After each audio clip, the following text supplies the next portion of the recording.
Hello and welcome to the Take the North podcast, along with Dan Wiederer of the Chicago Tribune. I am Mark Grote of The Score. Adam Szynski of The Score is the executive producer of Take the North.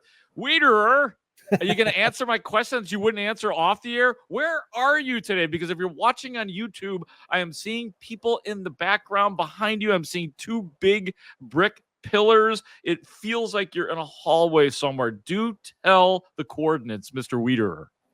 Coordinates are not available. This is an undisclosed top secret location. I will tell you this, that when my home is not available for work on certain days due to traffic inside the home, I like to frequent about a half a dozen hotels in the suburbs. So I am in a hotel lobby currently. This is one of my favorite hotel lobbies. I'm not going to tell you which one.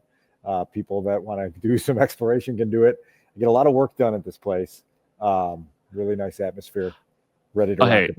Hotels are an underutilized resource, Dan. I've been known to do that myself. As you know, I live in downtown Chicago. So, yes, I have used and abused hotels. I mean, even if you're just if you're just outside walking and you need a really nice, clean, comfortable bathroom, hotels are there for you. So I really feel like you're using it. You know what I'm talking about, though, Dan? Yeah. And like sometimes you just need a taste of the combine. You need to be in a hotel lobby feeling like there's activity around you to get back in the flow of things. So that's where we are today. I got another quick question before we get deep down into the Bears realm. Do you play golf? Do I play golf? Yes. I play golf about once a year. So I am one of those really, some days I'm average. A lot of the times I'm bad. So here's why I ask, because this is going to be a little bit of a shout out here to one of our loyal listeners on Take the North. The weather was nice this past weekend, right? March. I got an invitation from a buddy to go hit the links. I said, yeah, why not? It's going to be 70. Let's do this. March. Yeah. Get the clubs out. Let's go. Hello. So we roll out to Bartlett Hills Golf Course, and I walk in the pro shop to check in for the tee time, and I walk up to the counter and I say, yeah, I'm here for the whatever the tee time is. And the guy behind the counter looks down at his computer, looks at me, down at the computer, looks back up, and says, "Take the North." And I said, "Take the North indeed." He said, I'm a loyal listener. He's like, in fact, I've got Grote and Haugh on right now over here on the that's fantastic. He's listening to the radio. Phil Lenz there at the pro shop at Bartlett Hills Golf Club. Big fan of the show. Really good to connect with our audience out in the wild, as they say, and enjoyed a round of 93 the other day with pretty windy conditions, but always good to get on the course. And shout out to Phil and a beautiful track out there at Bartlett Hills. Yes, I will second that. Phil, seriously, thanks for watching and listening to the Take the North podcast and the Mully and Haugh show and the Score in general. So that's very nice. There are two places I don't love being recognized: golf courses and youth baseball games, because I tend to act like a moron in those two venues.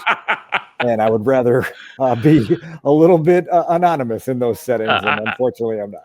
I got to tell you, man, I mean, this is going to sound like a humble brag. This whole segment probably sounding like a humble brag from us, but I am at the point where I've realized in my life, because, we're low-level radio celebrities, I've realized that I have to make sure that I am nice to all customer service people, whether I'm talking on the phone, whether I'm in public, because occasionally, as you know, we get recognized. So just a little steep into you kind of have to be recognizing that fact and make sure you're nice to everybody. Be on your best behavior. That's the lesson. I'd really quickly, and we have so much to get to here on the Bears. I was at the Metro recently. It was on Saturday night last weekend, and I was at a REM cover band concert, and I had run into one listener. And, saying really nice things. And then not almost in succession, another gentleman came up to me and he just started talking to me. He's like, "Hey, what's going on, man?" And I assumed, okay, this is a listener. Like, he didn't introduce himself, but he's talking to me like we have a history together. He's like, "Oh, how's everything good?" And I'm staring in this guy's eyes, like desperately trying to figure out who. I'm like trying to picture this guy 20 years younger. Maybe he's somebody from my youth. I'm doing everything.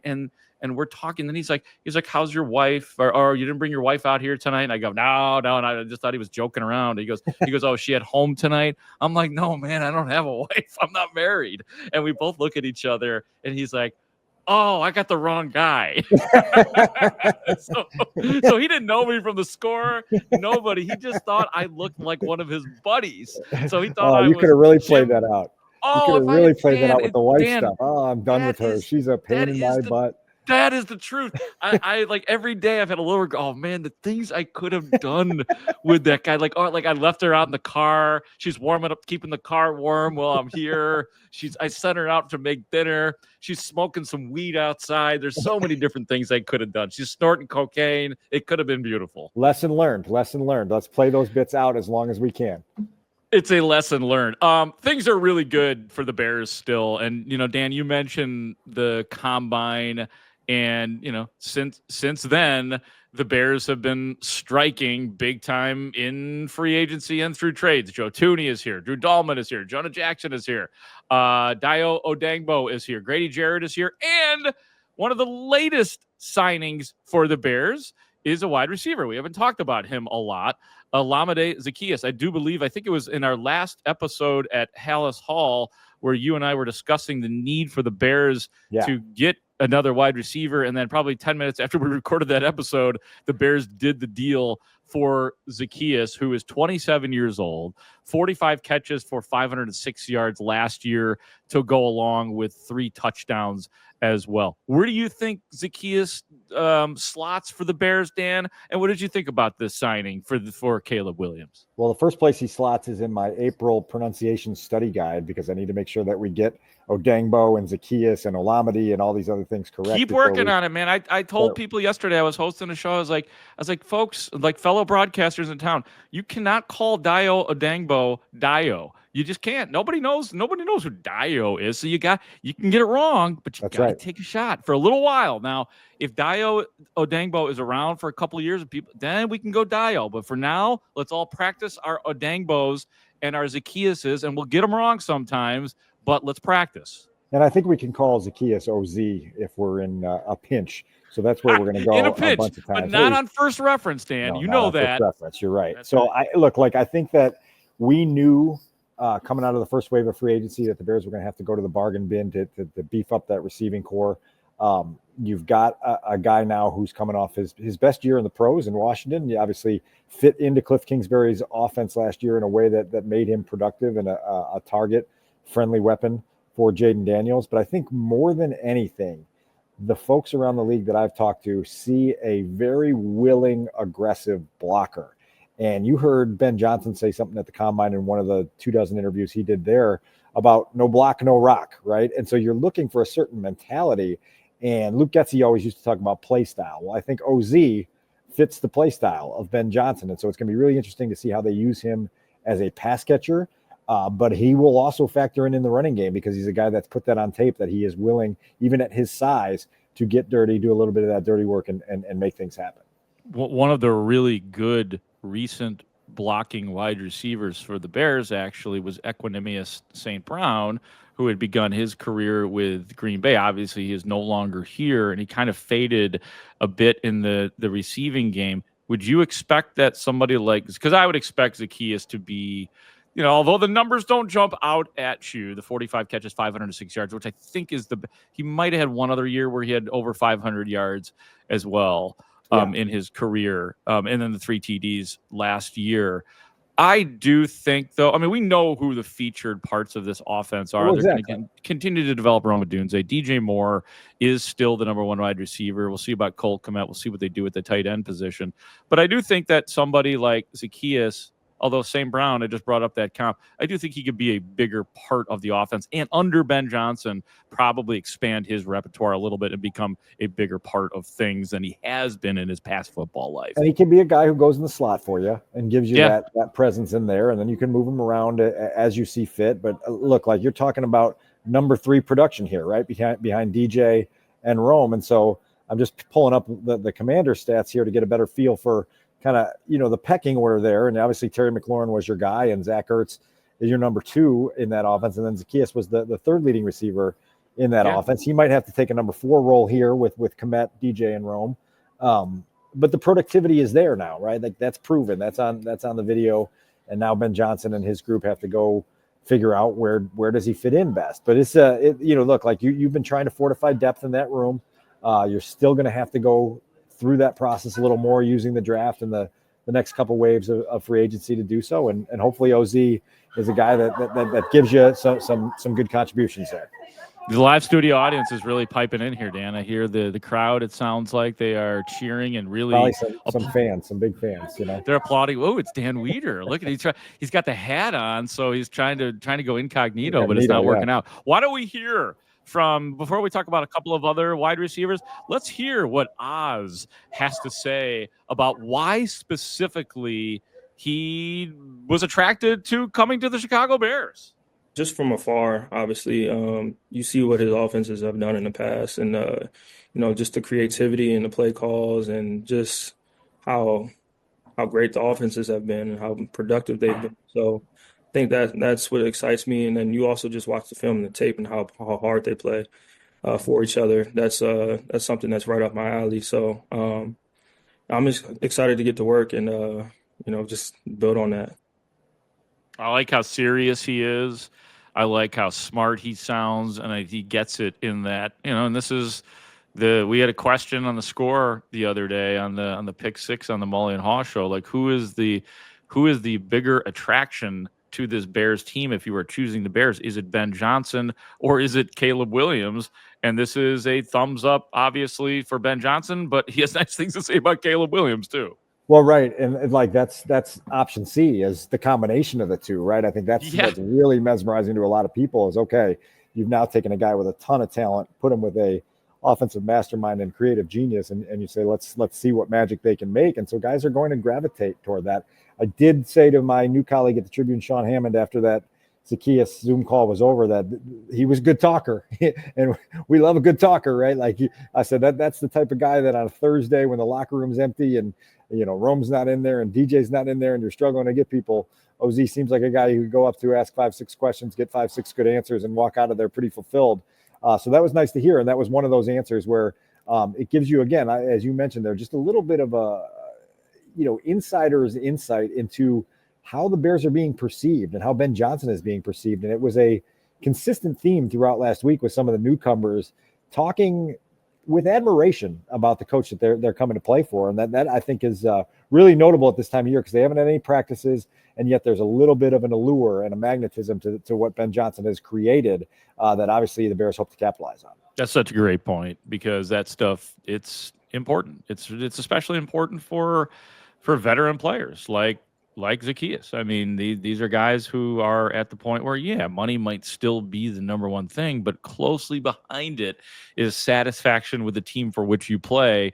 And it appears that Ben Johnson is providing that, obviously, without having played a game. Caleb Williams to a different degree as well. So this feels like a pretty good signing. Now, there have been reports that the Bears have had visits from a couple of other wide receivers, one of them being Rondale Moore out of Atlanta, 24 years old, 40 catches, 352 yards last year with a touchdown. In his previous years, he had 414 yards, 435 yards. Because you can kind of see the ballpark numbers here for Rondale Moore, who would bring you excellent speed. And I think kind of a dark horse factor too, Dan. What do you think about Rondale Moore? If this is somebody the Bears are serious about. Well, look, and like you get to this stage and you're also trying to fortify your special teams depth a little bit, right? And you're trying to figure out what works there. Rondale Moore does have some return experience, not extensive in his NFL career. So you're trying to find guys that can help you there also. Intriguing, we'll see what kind of fits there. I think Mecole Hardman, another guy who's been on the Bears radar, obviously a guy with some big moments in his career. And I think receivers, if you're not named Jamar Chase or T. Higgins, you're kind of getting a sense of what the market looks like for you. And for some of these guys, it's going to be a little bit more of a bargain bin, prove it type deal. And so we'll see which one or two or three guys the Bears decide to bring in and take a look at. Yeah, and Mecole Hardman last year played 12 games, 12 catches for 90 yards, but he did begin his career with 3 straight seasons of 500-plus receiving yards. So these are logical thoughts here on the Bears, starting with Zaccheaus. Like, not the maximum dollar guys, but solid NFL receivers that you start to fill the roster with and think about and see what might click with Caleb Williams, because Dan, that's really what it's all about. I mean, we know for reference last year, and I don't think Keenan Allen is coming back to this team, but we talked about this, and just for reference, that was his favorite receiver. So you have to think about like a veteran guy who, as we know, a terrific route runner in Keenan Allen, a guy that knows what he is doing out there. Not that DJ Moore doesn't, but for whatever reason, Caleb was more comfortable with Keenan Allen last year. So that is the most comfortable guy that he's ever worked with, as a matter of fact. So you have to keep that in mind while you are signing these wide receivers. So a reminder that there's going to be a learning process for everybody, a timing process, a chemistry process, a lot of grind-filled work ahead for the Bears in April, May, June, and then into July as they try to get this whole thing up and running. It looks good on paper, but you know what happens when you got to get in the building, get on the grass, and try to make these things come to life.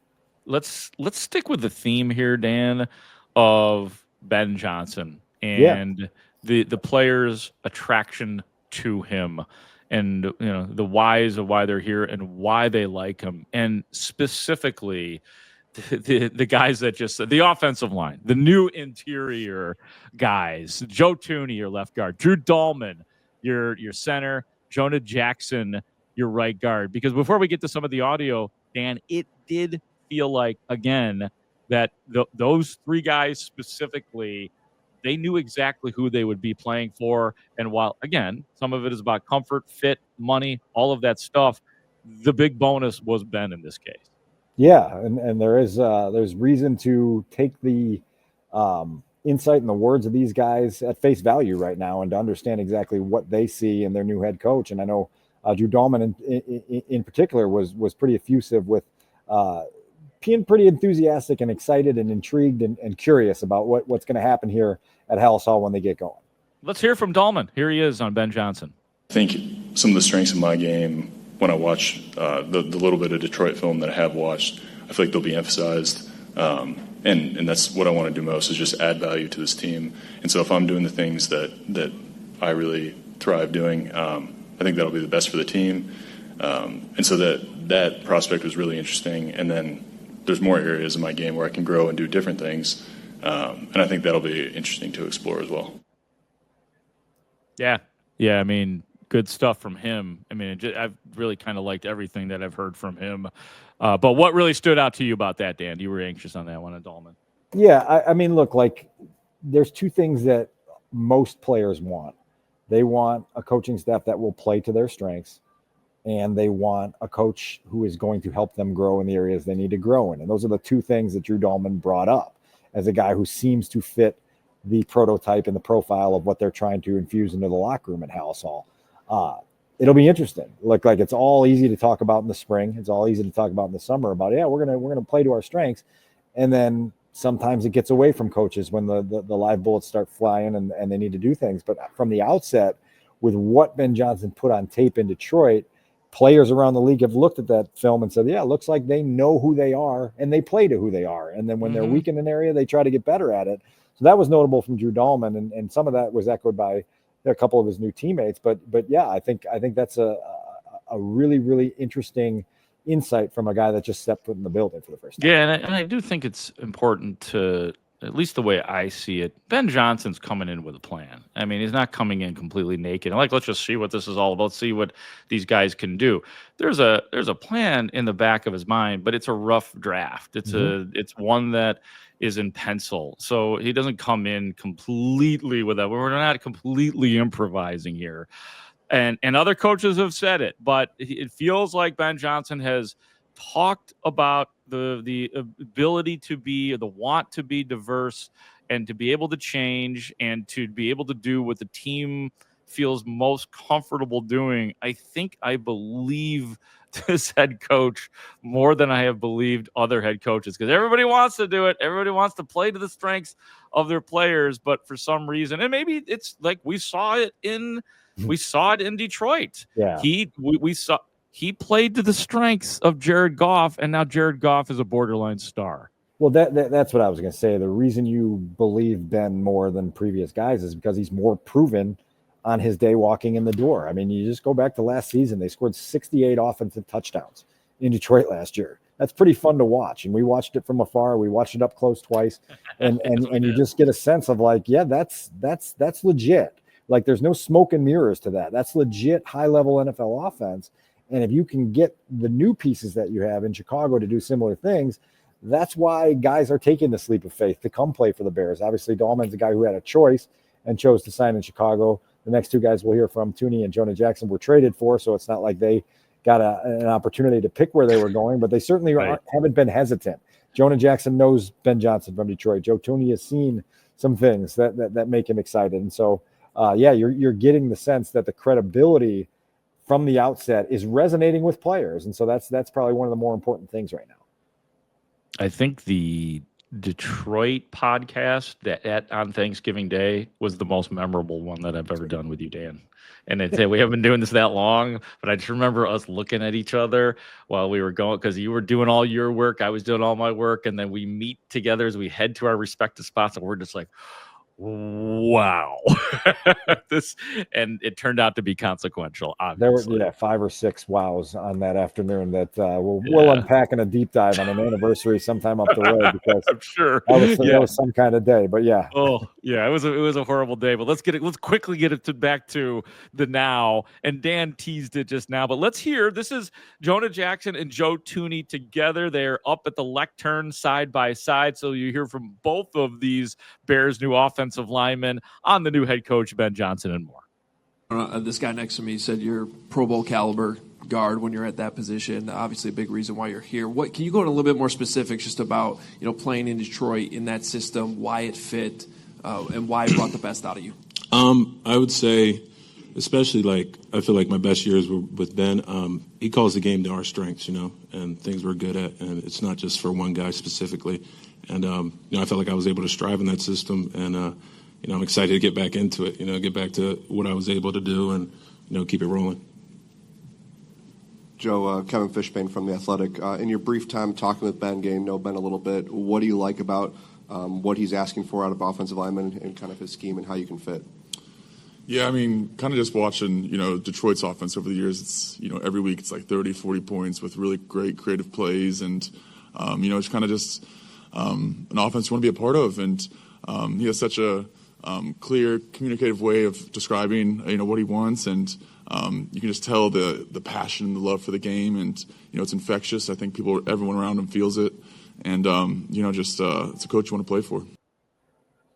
It carries more weight with Joe Tooney because he's as good as he is, been around as long as he is, been with the organizations that he has been with, New England and Kansas City, and now to say that about Ben Johnson. Yeah, I mean, and you and I have gotten, I think, as reporters in this town for a long time, you get pretty good, I think, Dan, at being able to discern what is legitimate from a player when a player is being sincere or whether he's just using his words. It felt sincere. It feels sincere from Joe Tooney.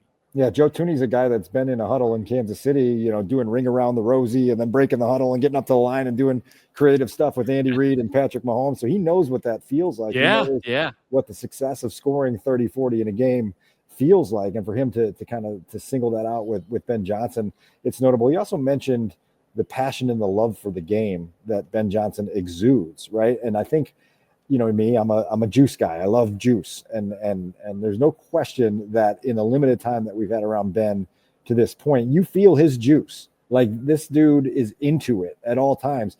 And he's into it in a way that resonates, because there are coaches that can be into it and it doesn't quite click with the players they're coaching. I think what we're seeing already, again, we haven't even been to the first practice at Haugh yet, but is a coach that can connect through his passion, and can do so in an enthusiastic manner that even takes a 4-time All-Pro and a 4-time Super Bowl champion like Joe Tooney and says, yeah, like I want to be part of this. Like he's been part of some special stuff and he feels a little bit of juice percolating at Haugh and wants to further it every place they go. Yeah, and I'm thinking now too about the offseason and the going from place to place for Ben Johnson and smiling wherever he goes, all dressed up wherever he goes, answering all the questions and having fun with it. I got a feeling that once it's Ben Johnson and those players, look out, like in terms of the teaching, in terms of being authoritative, in terms of being a red ass, in terms of things not, well, he said it. Let's listen to Ben Johnson talking about, I think this is Matt Nagy used to say, no, it was me and Matt Eberflus used to say, get your track shoes on. This is Ben Johnson's version of that. Shouldn't be easy. This should be hard. The spring should be hard. Training camp should be hard. Anything worth doing is hard. So it's going to take a lot of work. It's going to take a lot of effort. In particular, year one, we should not be comfortable as we're coming into the springtime. We're going to load these guys up. We're going to see what they can handle. We're going to fail, and that's okay. That's part of how you learn and how you grow and you get better. And so we're going to encourage that as a coaching staff. So nothing about this is about making it easier. So, yeah, it's going to be fun.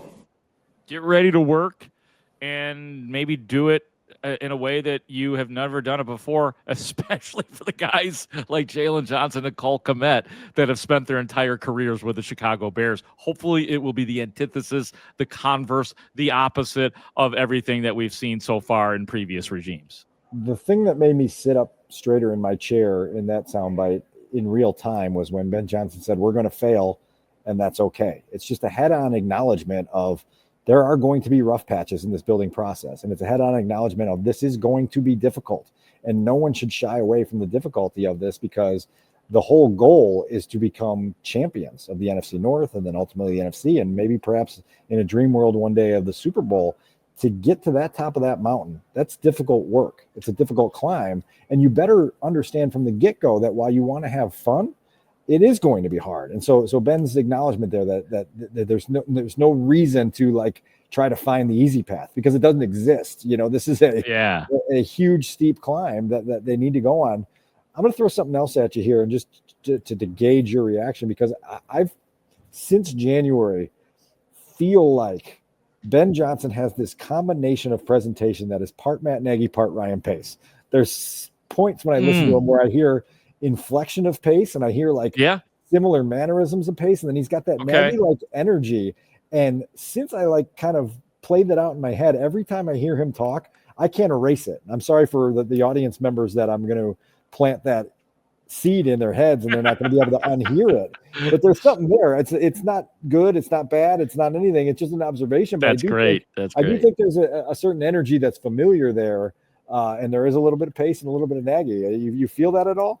I mean, I get the Nagy thing, absolutely. You told me the Ryan Pace thing. I'm still not necessarily feeling that. I'll try to be a better observer of that and try to project that a little bit more. But the Matt Nagy thing is spot on. And guess what? That's okay. Matt Nagy, personality-wise, energy-wise, there was never any issue whatsoever with that. Matt Nagy was great every day in that regard. Things just got bad for the Bears offense. Things got bad for Matt Nagy, and there was a 12-win season. I do think, like I have said about some other previous Bears head coaches, I do think his resume, Matt Nagy's, will age better. Not great, but it will age better than people thought when we just fired and everything just felt horrible. Right, because look, they won a division championship. They went to the playoffs. Yeah, they don't get a lot of those. He was a coach that won more than he lost, which I have not he seen. did. Made the playoffs twice. Yeah. I know the second one felt like it shouldn't have counted, but he did make the playoffs twice. Yeah, I still don't count it. Yeah, okay.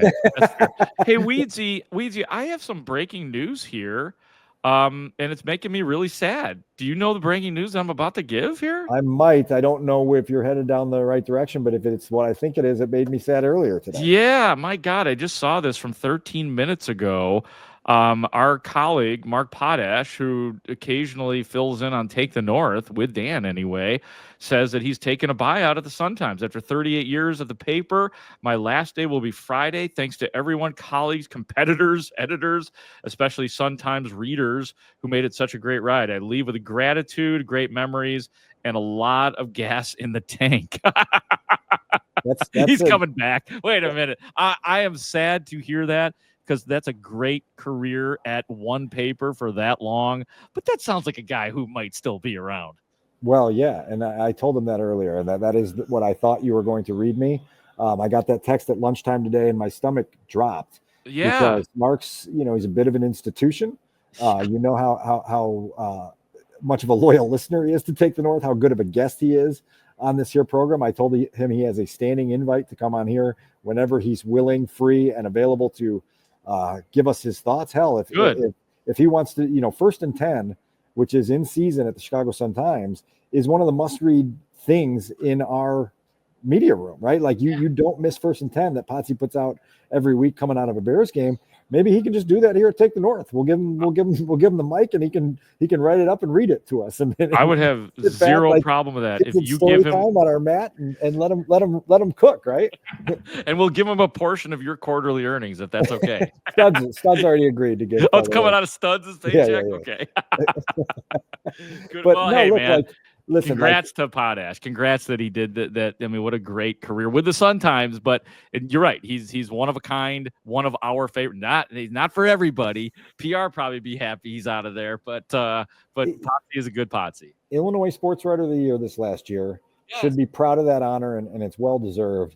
And for Mark, I know that his passion and his juice for this sports town is never going to dissipate. And so anybody that's got opportunity, call Mark. He just told you there in that tweet that you read that there's plenty of fuel left in the tank. And so listen, I will be in touch with people that I know that might be able to offer a little bit of things to do here and there. And hopefully Potsy isn't out of sight or out of mind for very long here because he's got a lot to offer.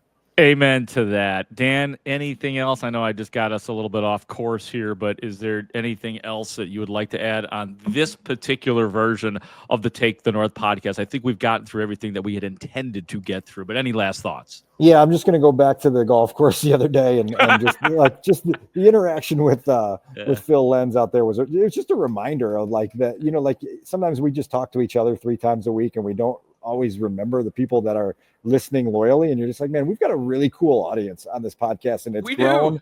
And the people that I talk to, you never walk away being like, well, that dude's kind of out there, it's like people that you want to hang out with, and I love that community has built the way it has. I know we touted the survey that we did late in the regular season. I'm sure you looked at the results. There was a line in that survey that said, if there was one sentence you had to say about Dan, what would it be? If there was one sentence you had to say about Mark, what would it be? Well, I read those over the weekend at length for the first time, and you're just like, yeah, this is a cool audience. They get the target, and it's just a reminder of how lucky we are to be able to continue building this thing and to go along for the ride with these folks, because it's a good group. Amen. No, I would echo that. The feedback was tremendous, and these are people that's a specialized audience of Bears fans. So I say specialized, it makes it sound small. It's not, because it's the Bears, and we appreciate each and every one of you, the positive, occasionally the negative comments that come in, and we thank you for listening. And I think Dan and I, we play off each other's strengths and weaknesses pretty well. So, I mean, I think that we have put together a pretty nice thing together, and that seemed to be noted and appreciated. So we appreciate you as much as I think people are appreciating what we're trying to put down here on Take the North, Dan. So maybe sometime later in the summer, I'll get you to get your golf clubs out, drive out to Bartlett Hills, and I'll introduce you to Phil. That would be a weakness. We talk about weaknesses. Golfing would be a weakness, but I would love to meet Phil. I love meeting the listeners, man. And no, that's awesome. I'm glad Phil was double fisting that day. He's got us on, he's talking to you, and he's got Mully and Haugh and listening to Grote. So I love it, man. Shout out to Phil for sure. Well, good talk, man. This is always good, and we got much more ahead here, and some cool things coming up the rest of this week as well. He's Dan Wiederer. He's at a hotel right now. He writes for the Chicago Tribune. Are you leaving the hotel now, or will Not you yet. be? I got another hour or so of stuff to knock out before I go back to the madness that is my house. I'd order an omelet if I were you. If somebody hasn't already asked you or presented you with a large menu. He's Dan Wiederer of the Tribune and of The Score. Our executive producer is Adam Stasinski. He's down in our Chicago studios right now. I am Mark Grote of Chicago Sports Radio 670 The Score. Thank you for listening to and watching the Take the North podcast. Great talk. See you out there.